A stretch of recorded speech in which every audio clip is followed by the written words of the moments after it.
Rebel star Prabhas fans ఎప్పటి నుంచో ఎదురు చూస్తున్న కల్కి 2898 ఏడి 27న రిలీజ్ అయింది. సో ముందు నుంచి చెప్పినట్టుగానే ఈ సినిమాని దర్శకుడు చాలా బాగా తెరకెక్కించారు.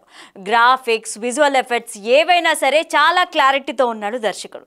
అలానే ప్రభాస్ సినిమాకి ఓపెనింగ్స్ అన్నీ కూడా భారీ అంచనాలతో ఉంటాయి. అలాగే బాక్స్ ఆఫీస్ బద్దలు కొట్టేలాగా భారీ ఓపెనింగ్స్ ఉంటాయి. అండ్ రెబల్ స్టార్ ఫ్యాన్స్ అయితే చాలా ఖుషీగా ఉన్నారని చెప్పుకోవాలి. ప్రభాస్ మూవీ రిలీజ్ అయిన తర్వాత అందరూ పాజిటివ్గానే మాట్లాడుతున్నారు.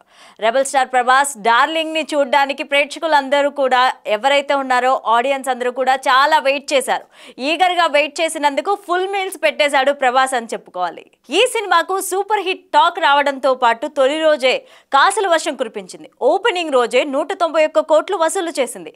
ఇక సంచలనాన్ని క్రియేట్ చేసింది. ఇది రెండో రోజు కూడా కల్కి హౌస్ఫుల్ షోలు అయితే రన్ అవుతున్నాయి.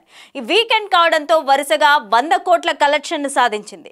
ఈ movie second day world wide గా 107 కోట్లను వసూలు చేసింది. ఇక దీంతో పాటు 2 రోజుల కలెక్షన్ 298 కోట్లు చేసినట్టు చెప్తున్నాయి ట్రేడ్ వర్గాలు. ఇక ఈ మూవీ టీం అఫీషియల్ గా ప్రకటించింది. మూడో రోజు వీకెండ్ కావడం వల్ల కలెక్షన్లు మరింత పెరిగే ఛాన్స్ ఉన్నట్లు, ఈ వీకెండ్ లోనే కల్కి ఈజీగా 400 కోట్ల మార్కుని అందుకోవడం పక్కా అని ట్రేడ్ వర్గాలు అంచనా వేస్తున్నాయి.